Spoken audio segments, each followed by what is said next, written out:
hauled into an interrogation by the ferocious Russian interrogators.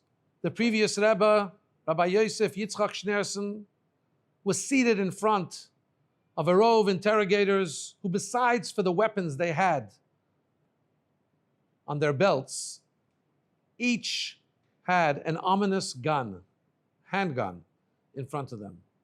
And they asked the rabbi to explain what his principles are. This was in the beginning of the communist revolution. We're talking here in the 1920s. And the aim of the Communist Party, especially the Jewish division, the Ivsektia of the Communist Party, was to stamp out Judaism. Rabbi Schneerson was the Rebbe standing defiantly, keeping the spark and the flame of Judaism alive. And he said, I will not deviate from my principles, the principles of Torah. There has not yet been created, a person has not yet been born, nor has even a demon been born, that can convince me to deviate even one iota from my principles and from my belief. The interrogators, upon hearing that, picked up a handgun and pointed it at him and said, this toy has made many a person deviate from his principles and has made many a silent mouth become very talkative. To which the Rebbe replied, this is a mistake.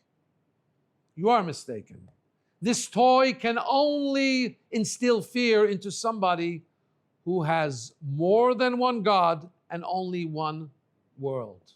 Somebody who pursues many indulgences, has many interests, and only lives here in this physical world.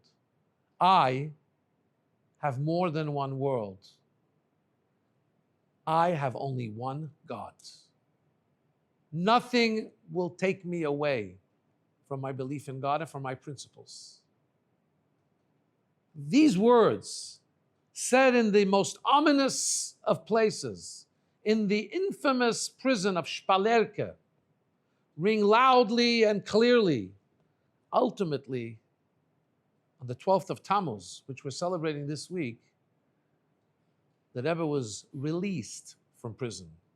His captors had to yield.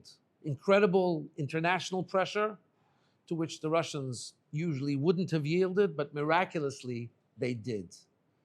And the Rebbe's victory is a victory for us all, for those that love Torah, for those that keep mitzvahs, and even for those that don't, for those who are culturally Jewish, for those who the name Jew is attached to them, even though they don't see it as the defining factor of their life, for them too. For all of us, you and I, this victory is a redemption. It's a statement that when we stand firm to our commitment to God, when we stand unyieldingly in our pursuit of the values and the mitzvahs of Judaism, ultimately we will prevail. So next time you have a very important decision to make, next time somebody tries to coerce you into doing something that you know is intrinsically against your belief in God, intrinsically against your value system, ask yourself, remind yourself, is this thing really going to coerce me or even tempt me? I have one God, and I live not just in one world. There is a physical dimension of this world, but there is a spiritual dimension to the world. And I need to live in a world where I can be at peace with the spiritual, godly dimension of the world. And I'm prepared to give up the physical to do what one God, what Almighty God tells me to do. Take the courage and take the blessing of these days, which is that those who stand firm for God win. Let all the good guys win. Let Mashiach come and liberate us all right now.